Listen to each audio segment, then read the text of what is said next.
Hello, আমার চ্যানেলে সবাইকে স্বাগত জানাই। আজকের বিষয় অরুণাচল প্রদেশে যাওয়ার জন্য গাড়ি বুকিংয়ের ডিটেলস। 1 নম্বর পয়েন্ট, গাড়ি বুকিংয়ের আগে কতজন যাচ্ছি সেই হিসেবে গাড়ি টাইপ সিলেক্ট করতে হবে। যদি অ্যাডাল্ট যাত্রী সংখ্যা আপ টু 3 জন অবধি হয় তবে 4 সিটার গাড়ি নেওয়া যেতে পারে। এর রেট পড়বে পার ডে 3500 থেকে 3700 টাকার মধ্যে।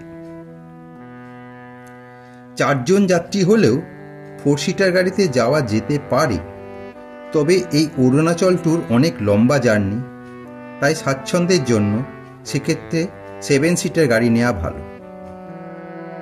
আপ টু 6 জন যাত্রীর জন্য 7 সিটার গাড়ি উপযুক্ত।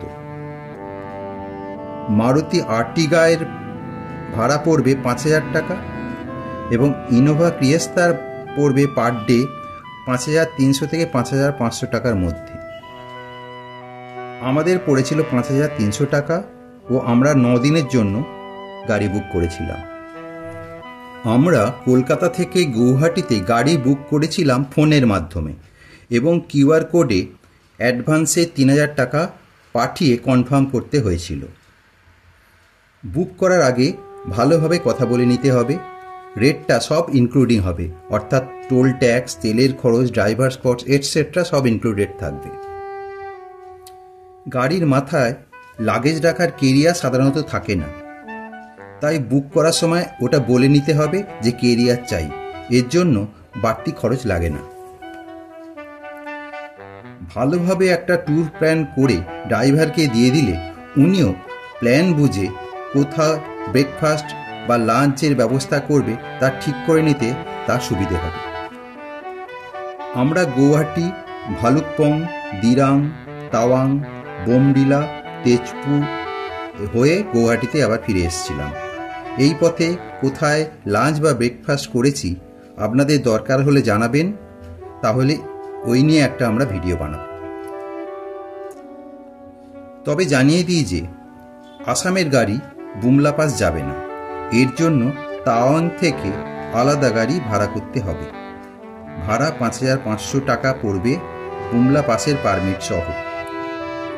যে গাড়ি বুক করে গুয়াহাটি থেকে যাবেন সেদিন ওই গাড়ি ব্যবহার না হলেও পুরো চার্জ লাগবে।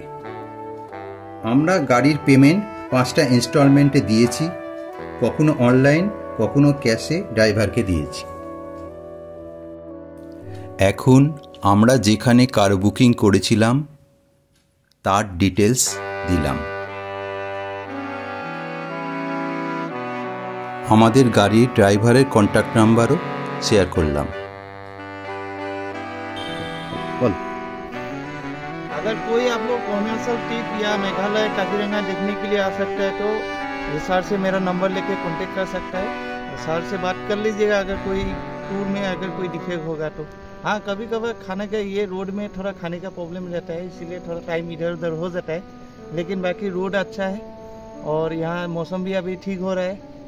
तो नेक्स्ट मंथ से तो स्नोफॉल हो गई, अभी तो कल ही फिलहाल स्नोफॉल हुआ है सेला पास में, तो ডিসেম্বর নভেম্বর में तो पूरा स्नो रहेगा इधर में। তবু আমি আপনার ফোন নাম্বারটা একটুখানি বলে দিন। আমার কন্ট্যাক্ট নাম্বারটা হলো 9394462971। আমার নাম দীপজ্যোতি। আপনি কেউ কিছু যদি এখানে নর্থ ইস্ট ট্যুর করতে চান তাহলে কন্ট্যাক্ট করতে পারবেন।